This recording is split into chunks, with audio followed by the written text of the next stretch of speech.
So looking to the cues in our natural world around us, we can really see and feel the shift from early spring, slow, tender newness into a fuller, more substantial growth. Animal activity has really increased, and so has the desire to be more out of doors, where we can feel the sun and smell the air and listen to the sounds of activity, both in nature with bird song and the buzz of bees and rivers rushing and all of those things, but also to the sound of humans chatting on patios and bike rides and backyard parties.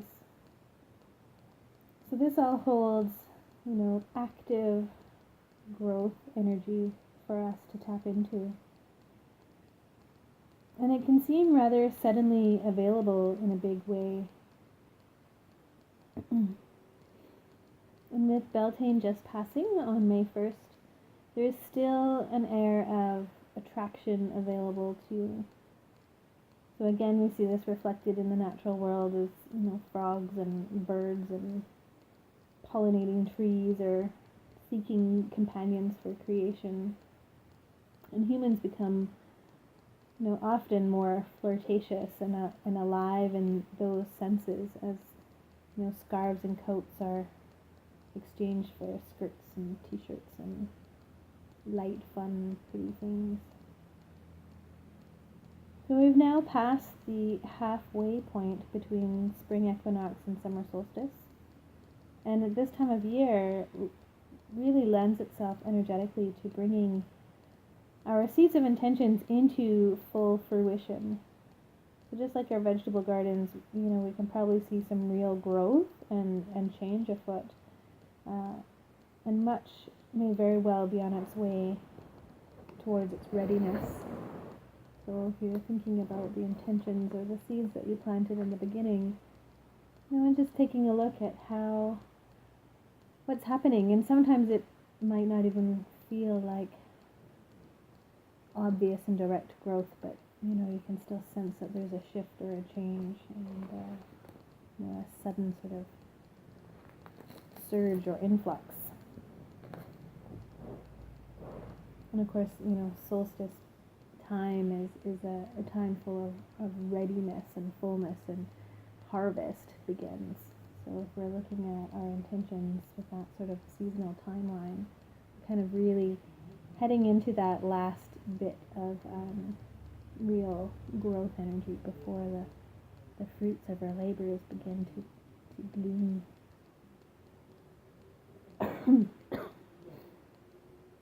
We are, however, in a waning moon phase today. And this helps us look inward a little bit and feel out how aligned we are energetically, spiritually, emotionally with our outer world day-to-day living, and either release barriers or make adjustments and set some intentions with the fertile ground during the new moon, which is a time for new beginnings. It's kind of like that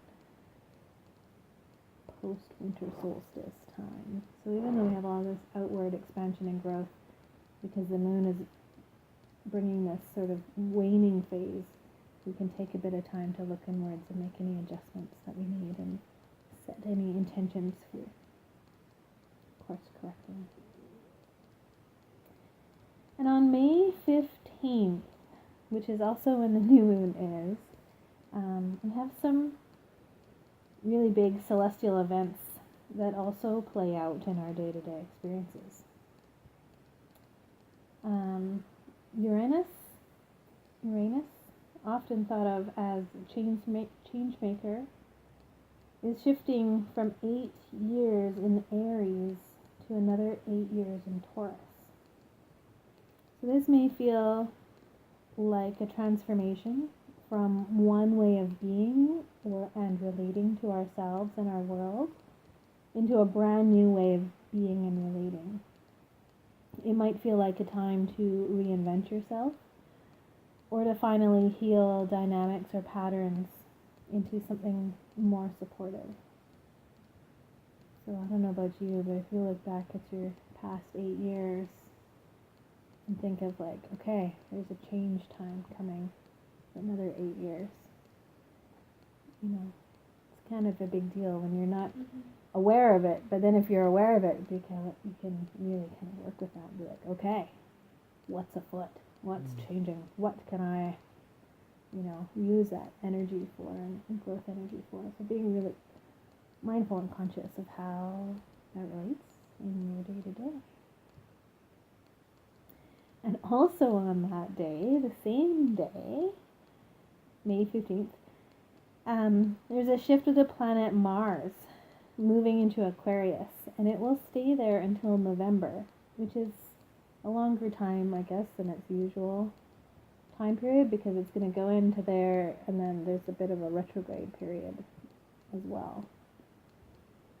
And this brings us additional fuel for 6 months, also toward rewiring or reinventing your life. With an air of raising your energetic vibration in the world. I guess that's ultimately what we're always trying to do through all these things. It's like, what is the highest form that we can reach to? How can I hold the light? How can I, stay in that higher self-wisdom? But planetarily, it's bringing some of that as well. But it also brings a bit of rebellion into the mix, which can be quite helpful when making those changes to what has been present for the last 8 years. So sometimes we need a little bit of that fiery rebellion to actually go, okay, enough is enough. Here we go. So needless to say, we have quite a powerful opportunity, this whole summer really, to work with these underlying forces or be completely bamboozled by them.